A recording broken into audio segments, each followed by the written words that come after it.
So in order to understand Buddhism, we need two things. We need a genuine theory and we need a genuine practice. The two things, they have to come together. If we just have a genuine theory and we don't have a genuine practice, we will never realize. If we have a genuine practice and don't have a genuine theory, we may realize something, but we will never be able to share. So we need to make the genuine theory and genuine practice into one. And in the Buddhist tradition, the Theravada tradition, Chinese tradition also to some extent, especially the Tiantai tradition, which is one of the important traditions of Chinese Buddhism. The meditation on the breath is the most important meditation in order to understand Buddhism. It is called Anapanasati or Anapanasmriti because it emphasizes the four foundations of mindfulness. The essence of sati or smriti or mindfulness are the four foundations of mindfulness. No matter what Buddhism we practice, we cannot realize without having attained the four foundations of mindfulness. We have to attain the four foundations of mindfulness to know Buddhism.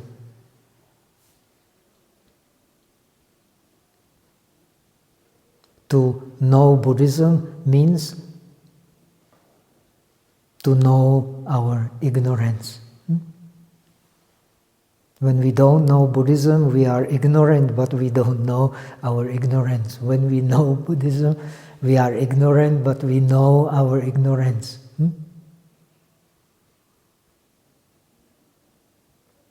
So knowing ignorance and being enlightened is one process, not two different processes. This is special emphasis of the Chinese tradition.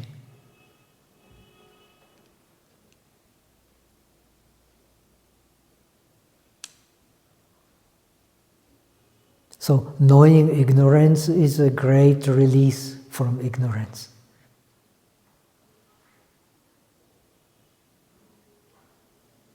According to this tradition, only the fully realized Buddha is free from ignorance because he is free from the beginning.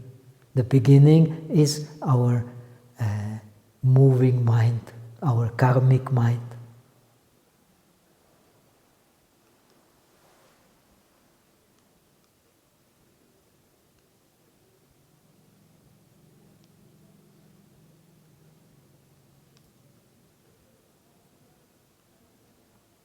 In order not to identify with our karmic mind, we have to have wisdom.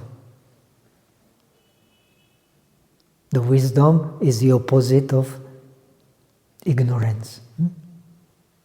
In Sanskrit, wisdom means vidya.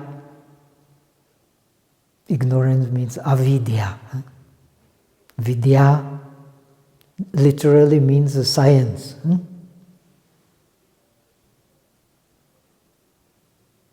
Vid means to know. We do not know, but the trouble is not to know. Trouble is to not to know and think that we know. And that is called viparyasa. Viparyasa means perversion. Vipalasa in Pali. Ignorance is vipalasa. Vipalasa is ignorance.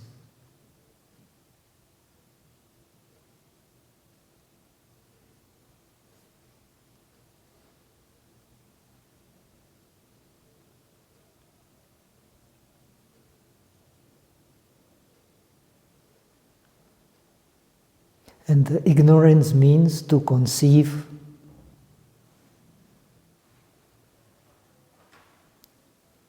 to have the view, to conceive and to think that which is impermanent is permanent, that which does not bring fullness is full, and that which is not self is the self. And that which is impure is pure. We do it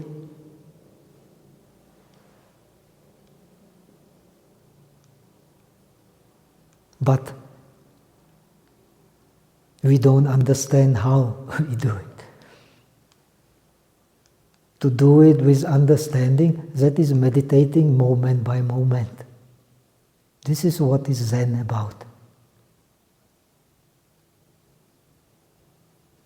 One moment is everything. Either ignorance or wisdom. Ignorance means obstacle. Wisdom means breaking obstacles. This we will learn in our treatise.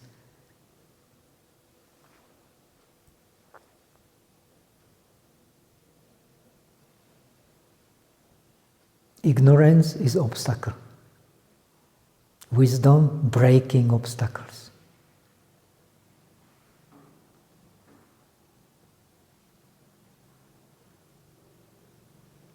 Obstacle is due to vipalasa, due to ignorance.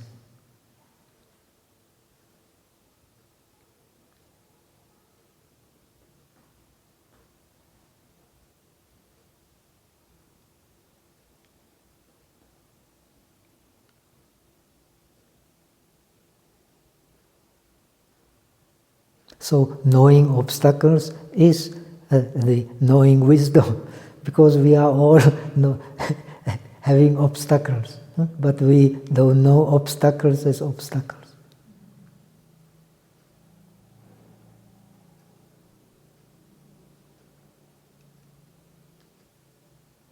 And best way of knowing obstacles is meditating on the breath.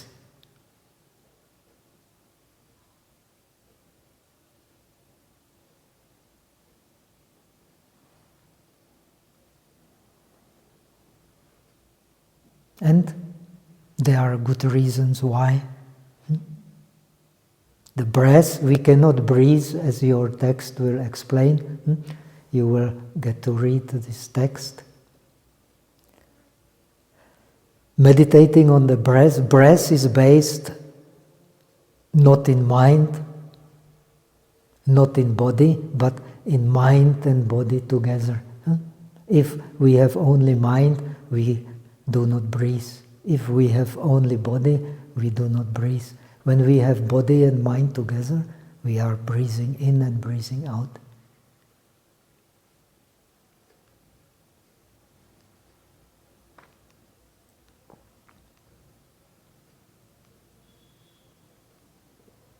According to Buddhism, all we can experience, inside and outside, is our body and the mind.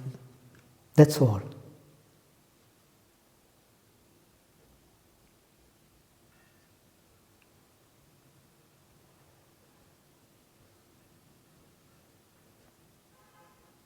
This body and the mind, they are also called five aggregates. We are five aggregates. I am five aggregates. You are five aggregates. Dog is five aggregates. cat is 5 aggregates, bird is 5 aggregates.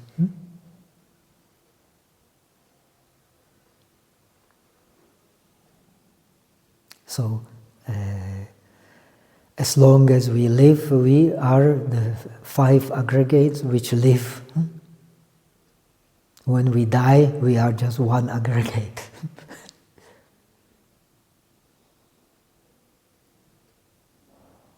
Can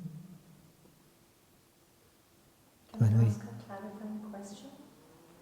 In the Arupa realm, in the formless realm, we do have sentient beings without the aggregate of form. So it's a bit confusing. It is confusing, but they still have alaya. That is why Chittamatrata is so... So is alaya which is taken there has to as be... the body aggregate or form aggregate? Because it's a type of mind. The alaya, everything comes from mind. Okay. This mind can be bound to the form, or it can exist also not bound to the form. The alaya explains continuity. Just like in Theravada you have what? Bhavanga. It explains continuity. Alaya explains continuity. Bhavanga explains continuity. If there is no continuity,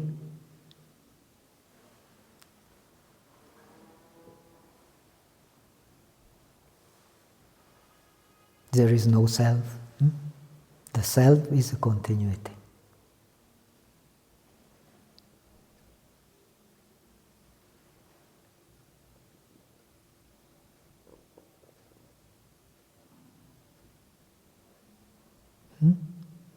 Bhavanga, anga means cause. Bhava means existence. The cause of existence is consciousness. If we don't have consciousness, we have no existence.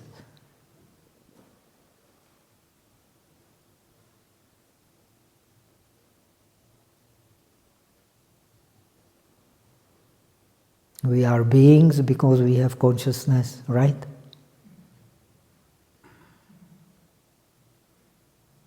So, we are here because we have consciousness. But this consciousness is bound to the body and the mind. Right?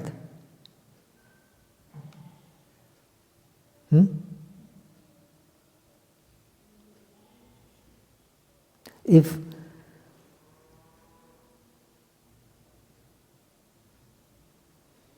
it is not bound to the body and the mind, is it consciousness?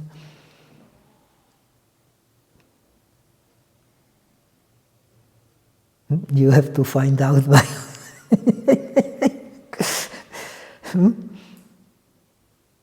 It is neither consciousness nor non-consciousness.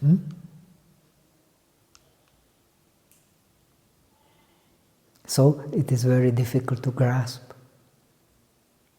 But it is there. If you don't hold any objects in your mind, I see you, but if I don't pay special attention, you are there, but not as something I can hold, right? This is mystery of consciousness. This consciousness is there. But it is a big mystery.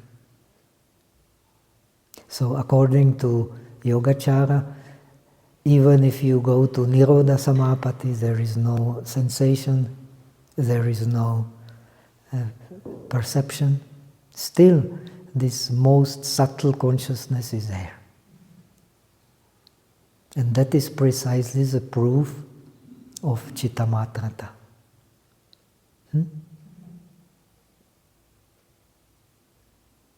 Because if there is no continuity, when you go to the Nirodha Samapatti, when you become an Arahat, you learn Nirodha Samapatti. but you will still continue, you will still wake up. Many stories in India,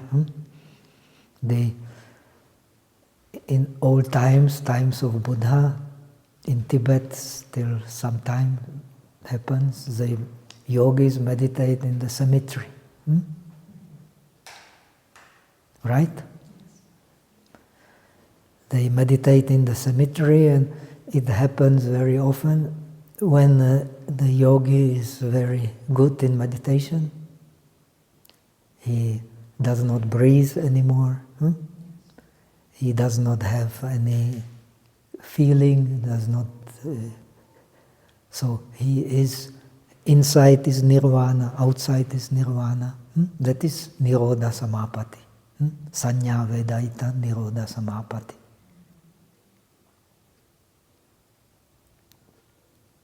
So, some ignorant people, they see such a man, no breathing, no sensation, they think, oh, he is dead, so they take him to the funeral pile, want to burn him, he jumps out. Jumps out, because this continuity is still there, but it is not perceptible to a normal mind. And that continuity is the alaya continuity. It is very subtle, extremely subtle.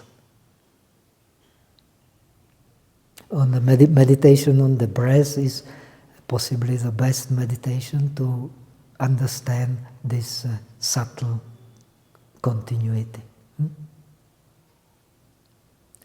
Because when you meditate on the breath, and this is very important, when your breath becomes subtle, your sensation of the breath becomes subtle. When the sensation of the breath becomes subtle, the mind becomes subtle.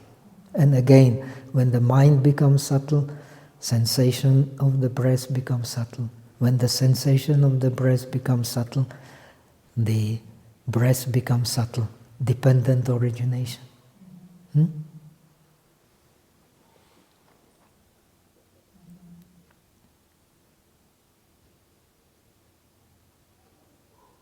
When the breath stops, when you have mastered meditation on the breath, here the breath stops. But the subtle breath does not stop. The most subtle breath does not stop.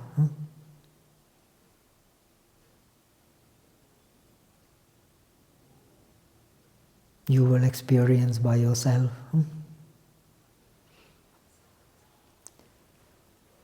Similarly, the mind is like a stop, but this, when the mind stops, the heat stops also. Then you become no life faculty, no mind, and so we become like the piece of wood. But the man in deep samadhi is not like a piece of wood.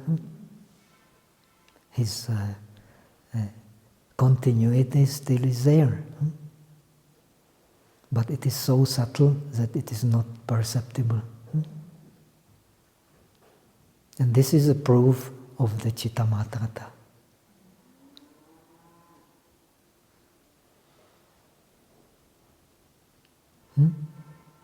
In this state of most subtle of all subtle, there is still very, very subtle continuity.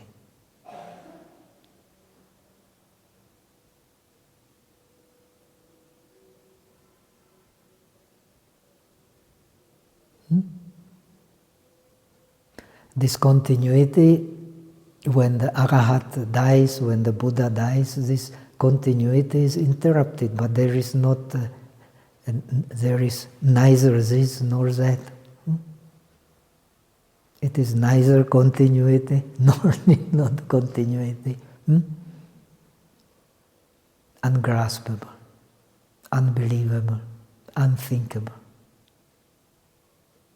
And that unthinkable is possible to realize through the meditation on the breath.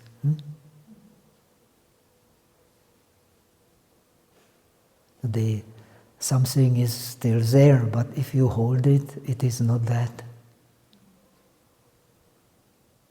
But it is not also this. Neither this nor that.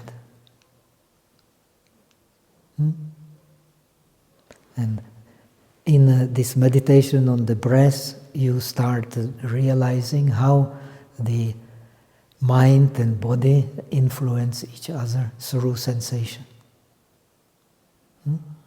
When the sensation becomes subtle, the body becomes subtle and the mind becomes subtle.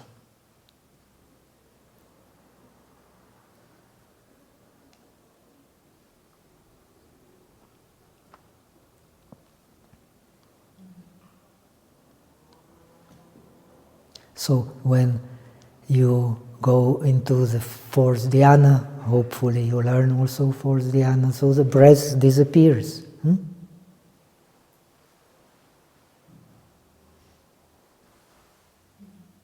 But the sensation is still there.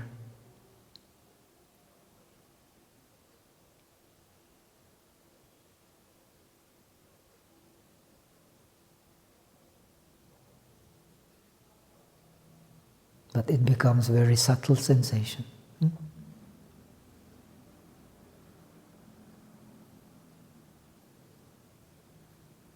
When you go to the samadhi of cessation of feeling and cessation of perception, there is no sensation as such, no, but the subtlety is still there, which is beyond sensation. Just like when you meditate on the breath, you have not sensation of the breath, but the sensation is still there. Surely sensation is still there, you have to experience.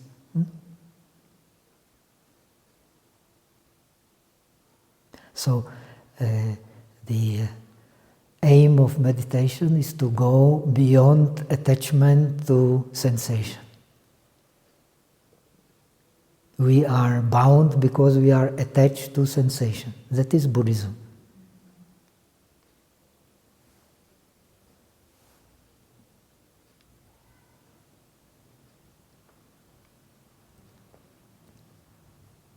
In order not to be attached to sensation, you understand sensation. You cannot push away sensation, you have to understand sensation. If you push away sensation, you are pushing away Dharma. That Buddha explains, Dighanaka Sutta. You push away sensation, you are pushing away Dharma.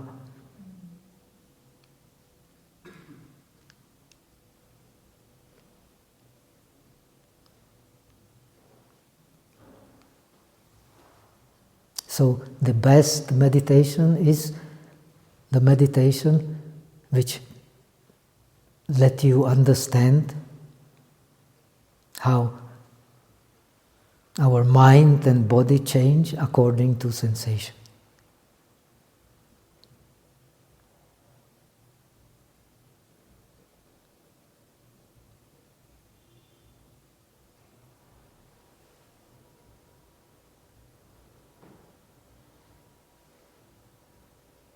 And for that, the best object is the breath.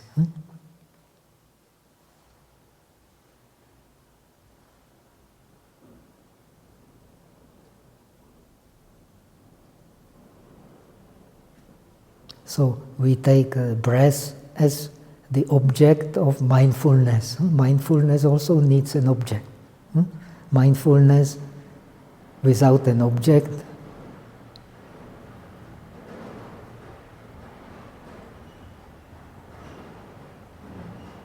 cannot be defined as mindfulness.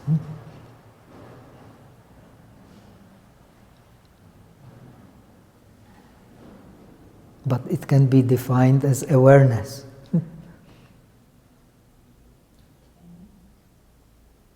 Yes, awareness is there.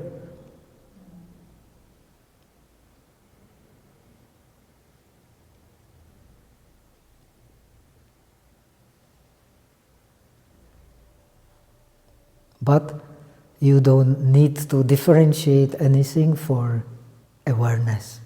And that is what here is explained as Buddha nature.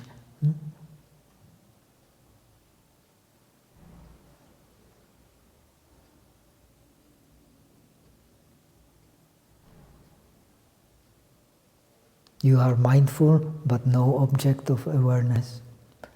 You are aware, but not any particular object of awareness. In order to understand how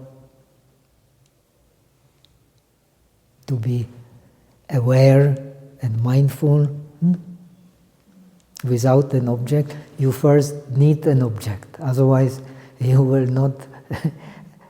And the best object to take is precisely breath.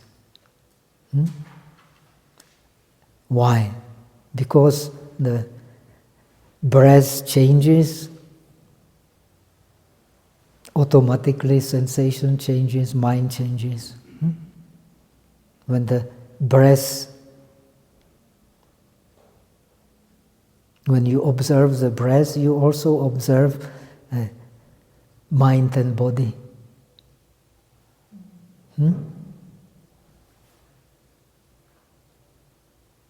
Right? Because breath is established in mind and body. So when you breathe in, what happens?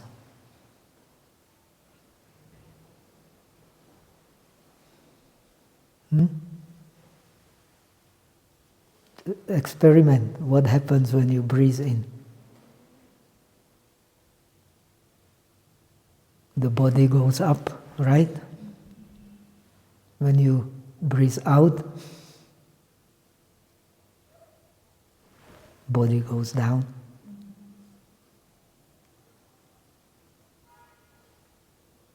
Breath goes up, body goes up, right?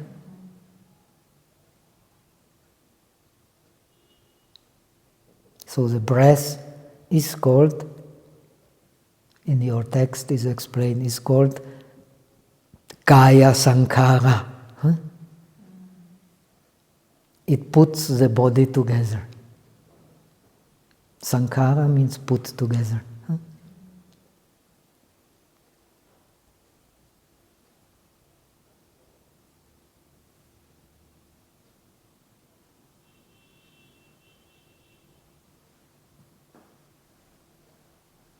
When you breathe in and out carefully, so you are, so to say, putting the body together, right? If the breath is not there in the body, you cannot put the body together with the mind.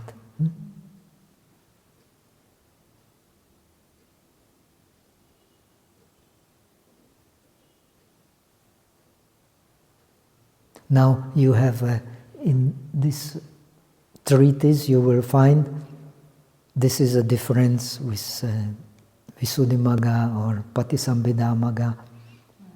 You will find the gross breath and the subtle breath. This distinction is very important.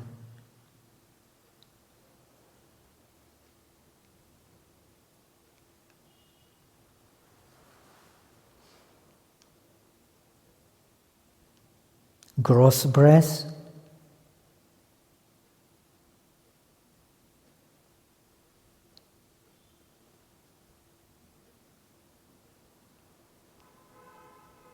is a breath which goes through the nostrils or through the mouth, and which is dependent on the space which is called in Sanskrit Saushiriam in yoga, above the perineum, then the breathing tube.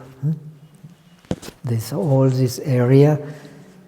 Without the space, you cannot have form. Space is a limitation of the form. It has no real existence, it is only limitation of the form. This is also very important for understanding the mind.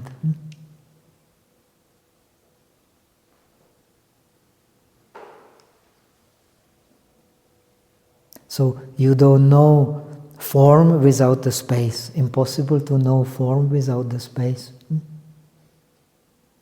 Space is defined as rupa paricheda, the limit of the form.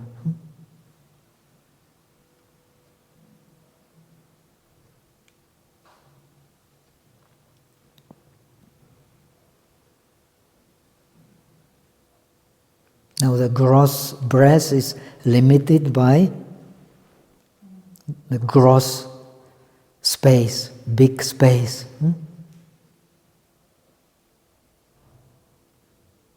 Your belly, your chest tube.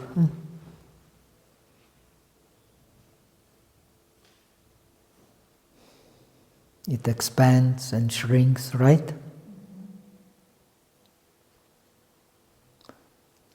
Now, if you don't breathe through nose, you don't breathe through mouth, what happens? No more breath? Yes, it's breath, but a subtle breath.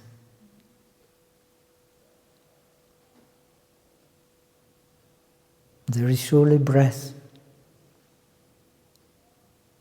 What means breath? What is the definition of breath? Vayo dhatu, element of wind.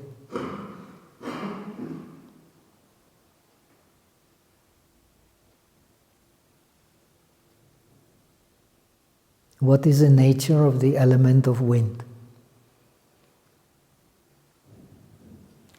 Vibration and pushing. Pushing sensation, vibration sensation.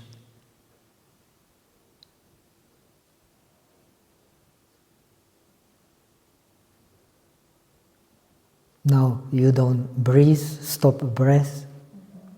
Is there vibration? Is there pushing sensation? Investigate, please. No, this is not good.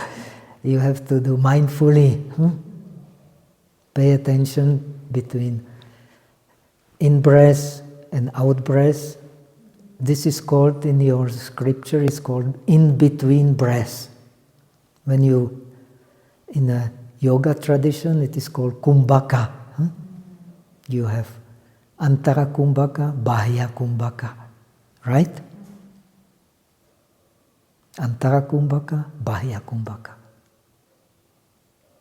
In pranayama, you do it by, you want to stop and prolong. But here you don't do it by will, you do it by mindfulness.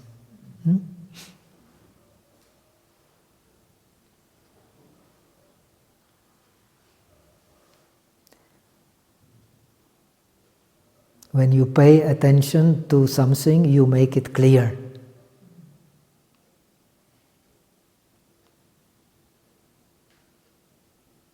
When you pay attention to the period between in-breath and out-breath and in-breath, you start making clear the vibration pushing in the body.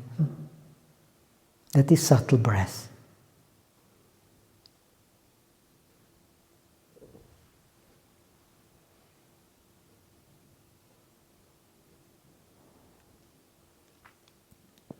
Even when you're breathing through the nose, through the mouth, this subtle breath is still there. It did not disappear. It is still there. But when you're not breathing through the nose, not breathing through the mouth, you can experience it clearly, that there is pushing sensation, vibration in the whole body.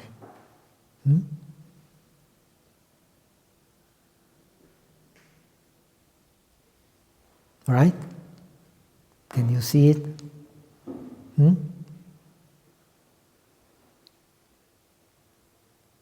What is the base in Chinese medicine, also in Ayurveda? What is the base for prana? Physical base. It has a mental base also. It has also physical base. Blood.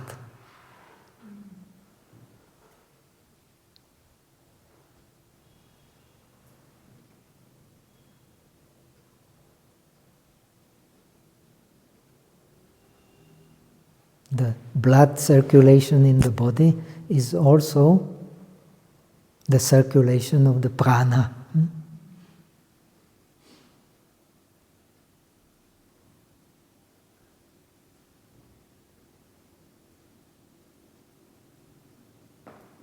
In Chinese medicine, the arteries and the channels, they are parallel. They're not strictly divided.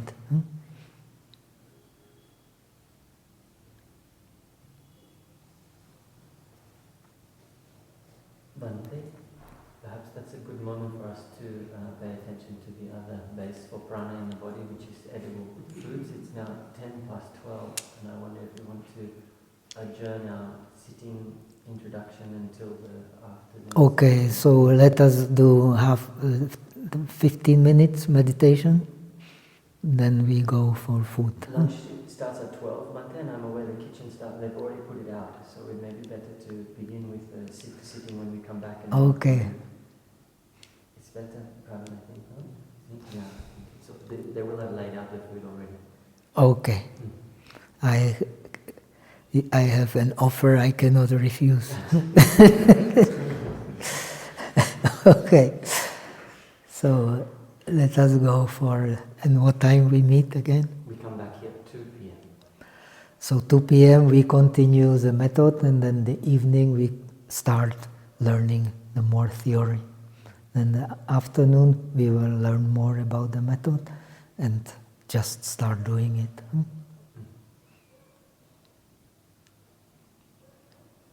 Поняли? Немножко. Как медитировать? После обеда мы будем изучать. Учиться.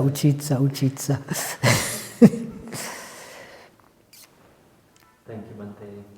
Thank you.